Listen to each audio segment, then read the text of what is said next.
बिस्मिल्लाहिर्रहमानिर्रहीम। अस्सलामु अलैकुम वरहमतुल्लाहि वबरकातुहू। दोस्तों, आज हम लोग इस वीडियो के अंदर कुछ ऐसे अल्फाज सीखेंगे जो सुनने में बोलने में एक जैसे होते हैं, हालांकि लिखने में अलग होते हैं, उनके मतलब भी अलग होते हैं। जैसे आप स्क्रीन पर देख रहे हैं, लिखा हुआ है यद, दूसरा अल्फाज है अद, तीसरा है जद और चौथा है जद। फिर से उसके बाद है एक कल्ब, दूसरा है कल्ब। यानी ये दो कल्ब जो है ये एक जैसे बोलने में आते हैं, लेकिन इनका मतलब अलग होता है। यहाँ इसके पहले आपने देखा कि जद दो अल्फाज है और दोनों बोलने में एक आते हैं, लेकिन इनका मतलब अलग होता है। उसी तरीके से यहाँ तीसरा जगह है सब्बाक, दो है जो बोलने में एक जैसे होते हैं, लेकिन इनका मतलब अलग होता है। तो इन शब्दों का मतलब क्या होता है और इनको कैसे बोले जाते हैं, इसका कहाँ इस्तेमाल किया जाता है, मैं आपको इस वीडियो के अंदर बताऊंगा जुमले के साथ। अगर आप वीडियो को पूरा देखिएगा तो इंशाअल्लाह आपको बहुत ही फायदा होगा। वीडियो पसंद आ जाएगा तो लाइक करके अपने दोस्तों में भी शेयर कीजिएगा, और अगर हमसे कुछ नया सीखना चाहते हैं तो आप हमारे चैनल को सब्सक्राइब जरूर कीजिएगा। तो चलिए अब हम वीडियो को शुरू करते हैं।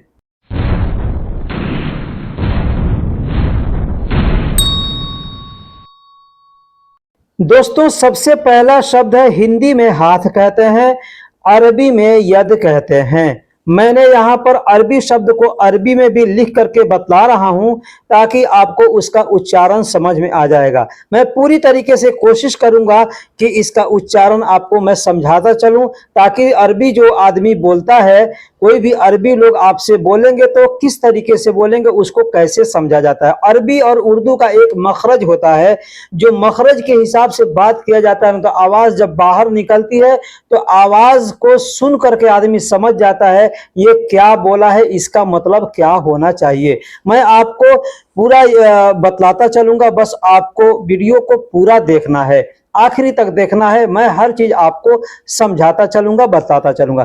तो हाथ को अरबी में यद कहते हैं। जैसे कहना हो तुम्हारे हाथ लंबे हैं, तुम्हारे हाथ लंबे हैं, कहेंगे अरबी में अंत यद तवील, अंत यद तवील। अब यहाँ पे ध्यान दीजिएगा, ये जो तवील शब्द है ना, ये मोटा बोला जाता है, तवील तवील। एक होता है तो और तो ऐसे बोलने में आवाज अलग आती है। ठीक है, जो लोग अरबी पढ़े लिखे हैं उनको आसानी से समझ में आ जाएगा।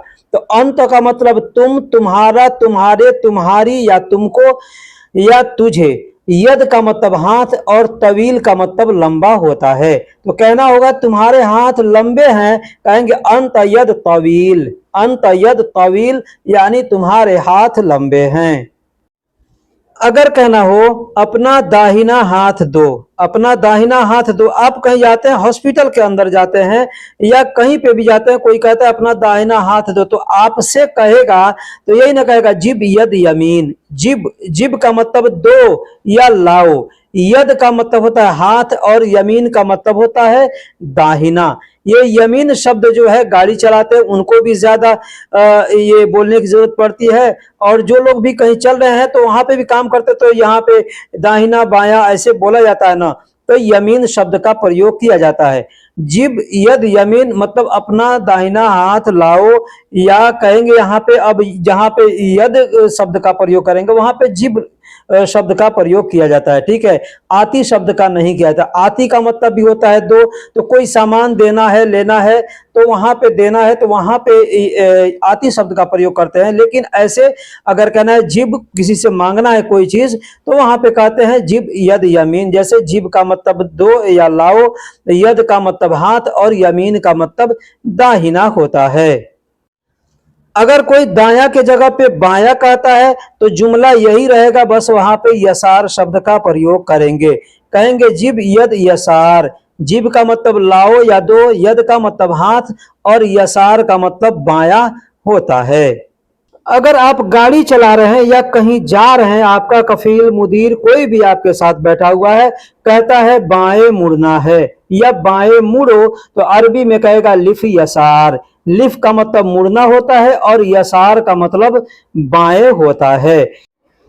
लेकिन अगर दाएं मुड़ना होगा तो कहेगा लिफ यमीन। लिफ यमीन, लिफ का मतलब मुड़ना होता है और यमीन का मतलब दाएं होता है। तो ये दाएं और बाएं बहुत कंफ्यूजन करने वाला ये अल्फाज है। यहाँ पे बहुत से लोग कंफ्यूज हो जाते हैं कि दाएं को क्या कहते हैं और बाएं को क्या कहते हैं। तो यहाँ पे ध्यान से आप समझ लीजिएगा कि यमीन यानी दाएं और यसार मतलब बाएं, और मुड़ने को लिफ कहते हैं, लुफ कहते हैं। बहुत से लुफ कहते हैं, बहुत से लोग लिफ कहते हैं। अगर कहना हो इसे हाथ से न छूना, अरबी में कहेंगे हादा ला तलम्मस यदमीन।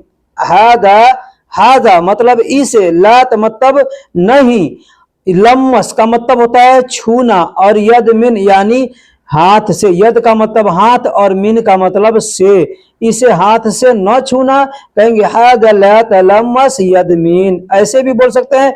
या आप चाहें तो यद को और मिन को हटा देंगे और बोलेंगे हाद ला तलम्मस, मतलब इसे न छूना।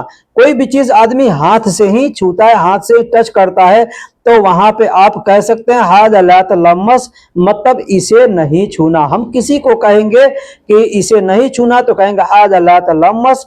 अब यहाँ पे यदमिन बोलने का मतलब यह है कि हाथ से कोई चीज छूने वाला है, या कोई चीज अब जमीन पे है तो आदमी कहता है इसे पैर से नहीं छूना या इसे नहीं छूना, तो वहां पे आप ऐसे शब्द का प्रयोग करके बोल सकते हैं। दूसरा शब्द है गिनती यानी काउंटिंग। काउंटिंग को अरबी में अद कहते हैं, अद। आप देखिएगा यहाँ पे ऐन से लिखा हुआ है, ऐन दाल अद। अद का मतलब होता है गिनती यानी काउंटिंग करना। अब इसको अगर हम अलिफ से लिख देंगे तो इसका मतलब बदल जाएगा, लेकिन बोलने के लिए अद अलिफ से लिखे तो या ऐन से लिखे तो बात सेम सेम आएगा सुनने में, जो लोग नहीं समझते। लेकिन अगर ध्यान से सुनिए तो मैं क्या बोला हूं, अलिफ से बोलेंगे अद तो यहां हल्के से बोलते हैं, लेकिन ऐन से बोलना है तो हलक से निकाल के बोलते हैं अद। अद का मतलब होता है काउंटिंग। एक भाई हैं हमारे जिन्होंने हमें कल कमेंट्स किया था कि मैंने गिनती किया सब ठीक है, इसको अरबी में कैसे बोलेंगे। मैंने कमेंट बॉक्स में भी बता दिया, लेकिन यहाँ पर भी बता दे रहा हूँ। ये वीडियो बनाने का हमको आइडिया उन्हीं से मिला, इसलिए मैं उन भाई का शुक्रिया अदा करता हूँ कि उन्होंने कमेंट्स करके हमको ऐसे ऐसे चीज़ें याद दिलाते हैं कि इसको क्या कहेंगे, इसको क्या कहते हैं। इसलिए मैं हर आदमी से कहता हूँ यही कि कमेंट बॉक्स में आप लिखें, अपना ज़रूरत का बात लिखें कि हमको ये बोलने की ज़रूरत है, हमको ये समझ में नहीं आता है, ताकि हमारे जहन में आएगा कि हाँ इस पर वीडियो हमको बनाना चाहिए। तो मैं उस पर अपना जो भी है रिसर्च करने के बाद से मैं वीडियो बनाता हूं। तो जैसे भाई ने हमें कमेंट्स किया, मैंने इस पर ये वीडियो बनाया। मैंने गिनती किया सब ठीक है, इसको अरबी में कहेंगे अना अद सौवी कुल्लो कोइस। अना अद सौवी, अना यानी मैंने, अद यानी गिनती, सौवी मतलब किया, कुल्लो मतलब सब, कोइस मतलब ठीक है। अना अद सवी। अब देखिए अना भी अलिफ से लिखा हुआ है, ठीक है, अ से लिखा हुआ है, अद भी अ से लिखा हुआ है, लेकिन बोलने में हमारा जो आवाज आता है उसको ध्यान दीजिए।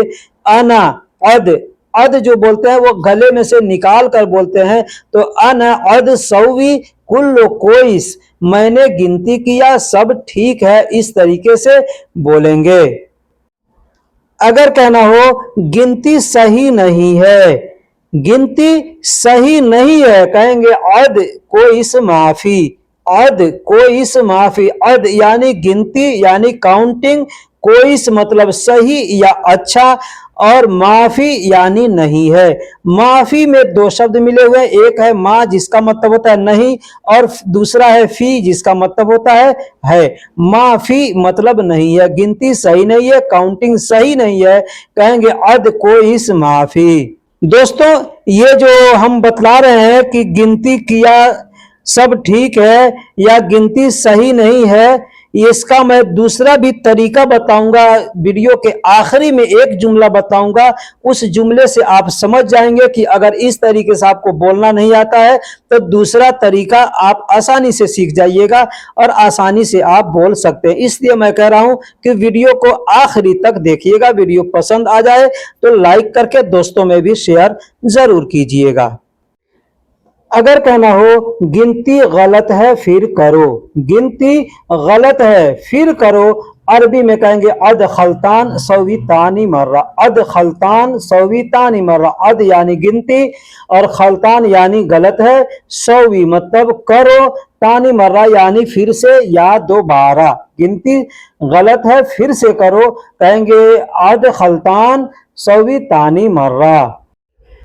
तीसरा शब्द है दादा। हम लोग हिंदी या उर्दू में दादा कहते हैं, अरबी में जद कहते हैं। जद का मतलब दादा होता है, जद का मतलब दादा। ये एक रिश्ते से जुड़ा हुआ है, ठीक है। ये हर आदमी को बोलने की जरूरत ज्यादा नहीं पड़ती है, लेकिन जद का मतलब दादा होता है, इसलिए इस पर मैं कोई जुमला नहीं बना रहा हूं। अब अगला शब्द लेते हैं जिसको सेम सेम इसी तरीके से बोला जाता है। इसको जीम से लिखा जाता है और उसको जा से लिखा जाता है। जैसे जद, जद बोलते हैं जद। अब एक होता है जद, जद का मतलब दादा हो गया, और इसको थोड़ा सा जुबान को ऐसे करके पतला से बोलेंगे जद, जद, तो इसका मतलब होता है ज्यादा। इसको लिखने के लिए अरबी में अलग शब्द से लिखा जाता है और बोलने के लिए भी अलग तरीके से बोला जाता है। जो लोग समझदार हैं यानी पढ़े लिखे हैं, अरबी उर्दू जानकारी है, वो आसानी से समझ जाएंगे, ठीक है। तो जद का मतलब ज्यादा होता है और जद जो जीम से लिखा जाता है उसका मतलब दादा होता है। जैसे कहना हो यह ज्यादा है, यह ज्यादा है, इसको कहेंगे हाजा जद, हाजा जद। और दूसरा तरीका बोलने का कहेंगे हाजा जायद, हाजा जायद। अब हाजा को बहुत से लोग हादा बोलते हैं, बहुत से लोग हाजा बोलते हैं, ठीक है। तो हाजा या हादा जद, या बोलेंगे हाजा जायद, जायद या जद, दोनों में से कोई बोल सकते, या नहीं आपको अगर समझ में आता है तो आप ज्यादा भी बोल सकते हैं। जैसे हाजा ज्यादा मतलब यह ज्यादा है, ये हाजा ज्यादा मतलब यह ज्यादा है, तो ज्यादा को ज्यादा भी बोल सकते हैं, लेकिन शॉर्टकट में जाते हैं तो जद बोला जाता है या जायद बोला जाता है। अगर कहना हो यह बहुत ज्यादा है, यह बहुत ज्यादा है, कहेंगे हाजा मर्रा जद, हाजा मर्रा जद मतलब यह बहुत ज्यादा है। हाजा का मतलब यह, मर्रा का मतलब बहुत, और जद का मतलब ज्यादा। दूसरा तरीका है कहेंगे हाजा मर्रा जायद, हाजा मर्रा जायद मतलब यह बहुत ज्यादा है।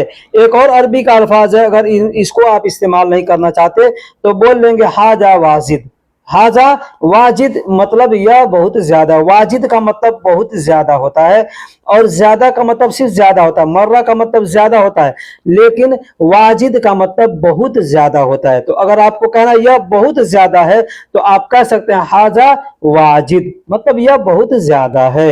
या ऐसे भी बोल सकते हैं हाजा मर्रा जद मतलब यह बहुत ज्यादा है, या हाजा मर्रा जायद।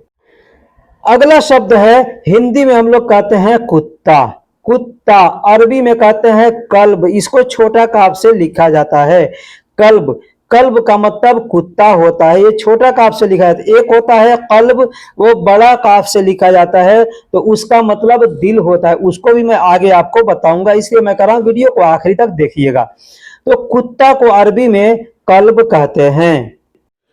दूसरा है दिल, जिसको अरबी में कल्ब कहते हैं, बड़ा काफ से लिखा जाता है कल्ब। आप ध्यान दीजिएगा, हमने हिंदी में भी कल्ब लिखा है और अरबी में भी कल्ब लिखा है। इसके पहले मैंने कुत्ता के लिए भी कल्ब लिखा था, उसके हिंदी के लिखावट में यहाँ जो कल्ब लिखा है दिल के लिए हिंदी में, इसके लिखावट में आप ध्यान दीजिएगा कि ये दोनों में क्या अंतर है। अंतर है, जो लोग जानते हैं वो समझ जाएंगे आसानी से, जो नहीं जानते हैं वो नहीं समझेंगे। ये जो कल्ब हिंदी में हमने लिखा है, इसके नीचे एक क के नीचे एक यहाँ पे मतलब नुक्ता दिया हुआ है, इसका मतलब होता है बड़ा काफ, यानी ये क्यू से लिखा जाता है। इंग्लिश में अगर लिखेंगे तो क्यू से लिखेंगे, और उर्दू में लिखेंगे या अरबी में तो इसका बड़ा काफ इसका मतलब होता है।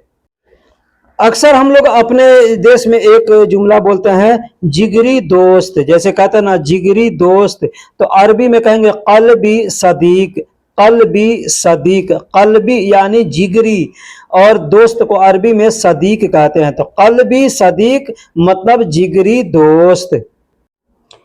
अगला है, हिंदी में हम लोग कहते हैं खिड़की, हिंदी या उर्दू दोनों में बोलते हैं खिड़की, अरबी में कहते हैं शब्बाक। शब्बाक यहाँ पे देखिएगा, जो हिंदी में हमने लिखा है बड़ी शीन से लिखा है, बड़ी श से लिखा है, अरबी में भी इसको बड़ी श से लिखा है।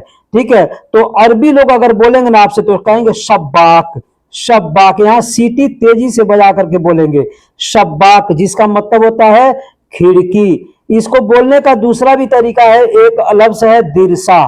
कुछ लोग दिरसा कहते हैं, कुछ लोग दरीसा कहते हैं। इसका मतलब भी होता है खिड़की। तो शब्बाक या दिरसा कोई भी आपसे बोले, मतलब समझ जाइएगा खिड़की। अब यहाँ शब्बाक से मिलता जुलता एक और शब्द है, मैं आपको आगे बतलाऊंगा। ठीक है, तो शब्बाक यानी सीटी बजा करके बोलेगा तो शब्बाक यानी खिड़की। जैसे आपसे कोई कहता है खिड़की बंद करो, खिड़की बंद करो।